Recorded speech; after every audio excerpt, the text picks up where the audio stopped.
Hello दोस्तों, मैं हूं अमित त्यागी और आज मेरे साथ जुड़ रहे हैं एक ऐसे शख्स जिनको स्टाइल गुरु कहा जाता है, द हैंडसम मैचो मैन, जिन्होंने बताया कि मर्दों को गोरा क्यों होना चाहिए। और शायद इसलिए मैंने भी फेयरनेस क्रीम लगानी शुरू की।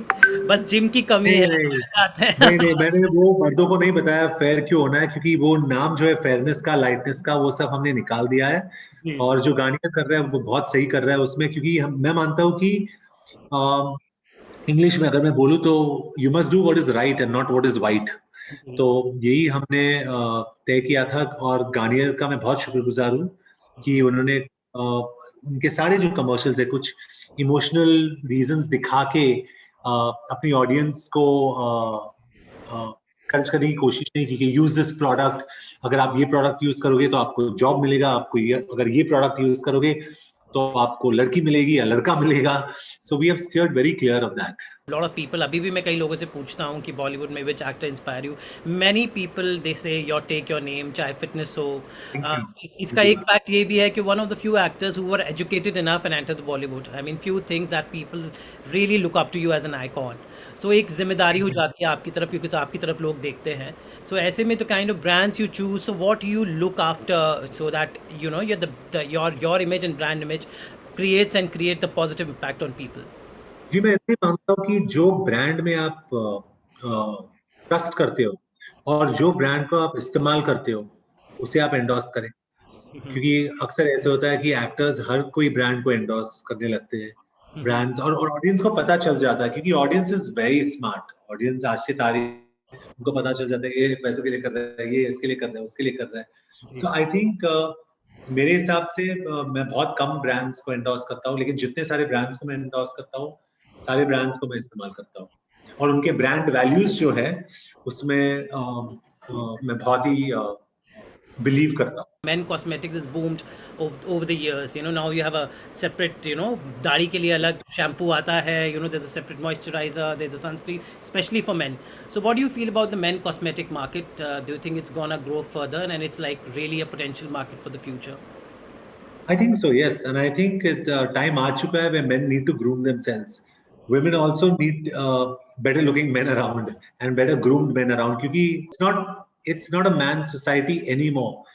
Gender equality सबसे important चीज होती है, and I think we must propagate and promote gender equality. और आज के तारीख में men need to groom themselves, men need to look neat, clean, men need to smell good. तो ये बहुत इंपॉर्टेंट चीज है, and I think the male grooming sector will grow much more than the women sector, much more. Bollywood industry के लिए एक turning point था। फिल्में थिएटर में कम आने लगी, लेकिन एक OTT ग्रो हुआ। So what you feel about OTT phenomenon, and do we see you as well as a producer or as an actor on OTT front as well? As a producer we are getting a film out called Sardar Ka grandson, जिसमें अर्जुन कपूर है। Beautiful film. और OTT एक बहुत ही effective platform है। लेकिन मेरे films जिसमें मैं एक्टर हूँ उसका जहाँ सवाल है, I believe I am a big screen hero. तो जितने सारे मेरे फिल्म्स हैं, मैंने भूषण और संजय गुप्ता को कहा कि जो भी हो आप मुंबई सागा को स्क्रीन में लेके आइए, because it's a big screen experience. It's not an OTT experience. आप फोन या लैपटॉप या आईपैड पे नहीं देख सकते हो film. And thanks to them this film is releasing on big screen now. उसके बाद अटैक आएगी अगस्त 13 को, क्योंकि 15 of August is the Sunday. जी। तो इंडिपेंडेंस डे पे आएगी। उसके बाद आई हैव, उसके पहले आई हैव सत्यमेव जयते रिलीजिंग ऑन ईद पार्ट 2। उसके बाद I have Ek villain releasing next Valentine's Day. तो सारी मेरी films will come only on big screen, क्योंकि I believe that that's the way I see myself. तो मैं चाहता हूँ कि ऑडियंस भी मुझे वैसे देखे बिग स्क्रीन पे। और मुंबई सागा भी रिलीज हो रही है 19 मार्च पे।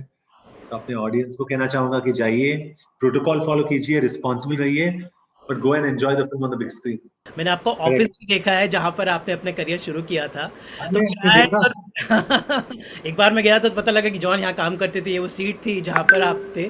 तो राइट। एडवर्टाइजिंग और ब्रांड्स की दुनिया से आपका वाकई में पुराना वास्ता है। सो जब उस time when you used to work in that ad agency, तब से अब तक एड की दुनिया कितनी बदल गई है? मतलब how do you look at it now? अब सोशल मीडिया के वक्त अभी डायनामिक्स बहुत बदल गए हैं, खासकर पिछले 5 सालों में बहुत चेंज हुआ है। बहुत जी। एग्जैक्टली। उस टाइम पे मैं एक मीडिया प्लानर था, और जो मीडिया प्लानिंग था, एक डिपार्टमेंट था एडवर्टाइजिंग एजेंसी के अंदर, जैसे क्लाइंट सर्विसिंग था, अकाउंट प्लानिंग था, मीडिया प्लानिंग था, क्रिएटिव था। After I left media planning, एक सेपरेट एजेंसी, मतलब पूरा जो मीडिया प्लानिंग का जो प्रोसेस था एक सेपरेट एजेंसी बन गया, it was called media buying.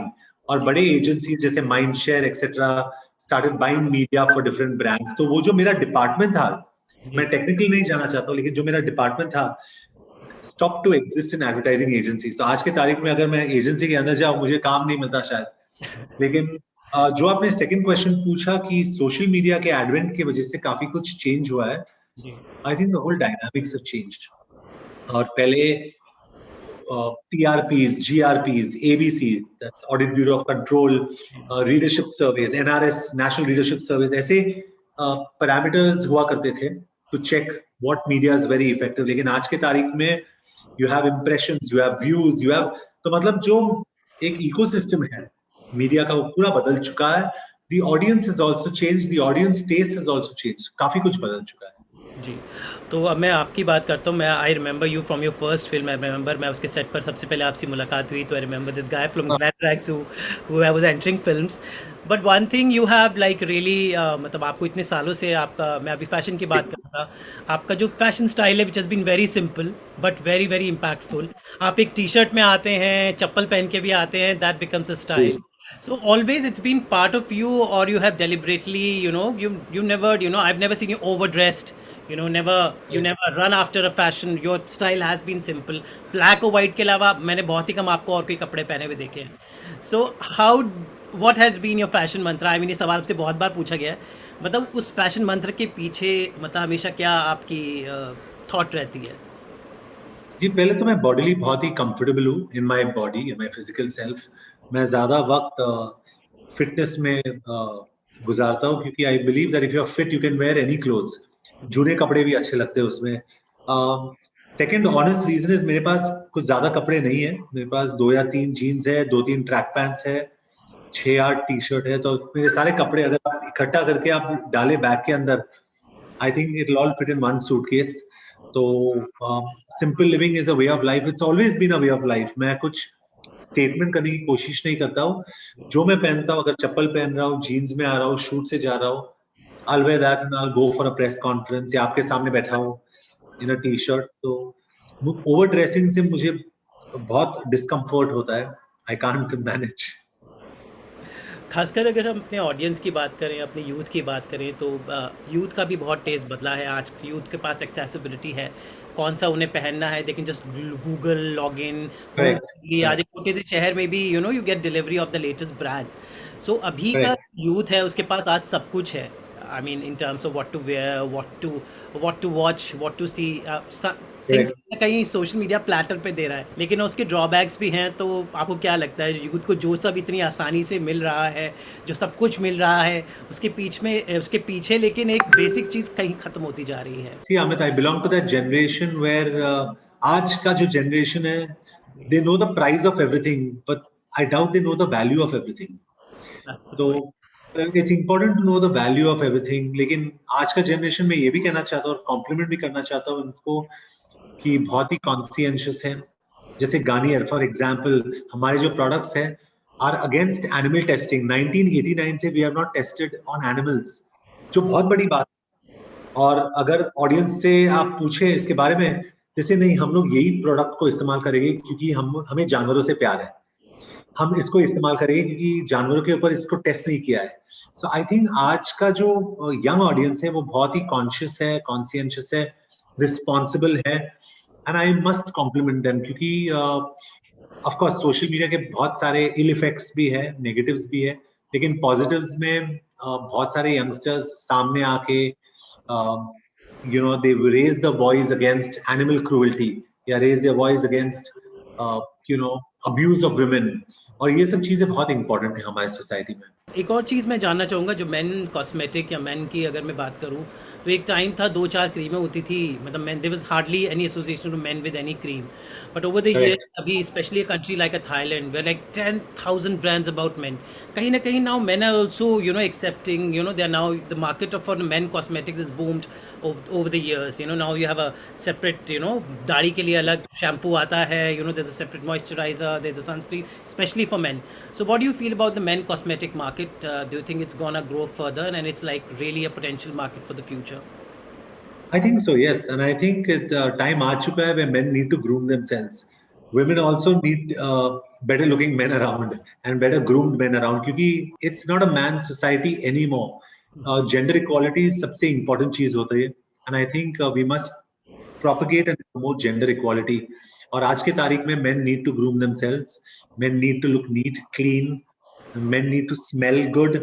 तो ये बहुत इंपॉर्टेंट चीज है and I think the male grooming sector will grow much more than the women sector much more. तो अभी आप इतने सारे रोल, अभी एक्टर के अलावा प्रोड्यूसर भी हैं, इतने सारे काम कर रहे हैं। So how do you manage, what is the peak in your day, your meetings, या as a producer is it, कैसी जी जिंदगी? अभी मैं गार्नियर के साथ हूँ.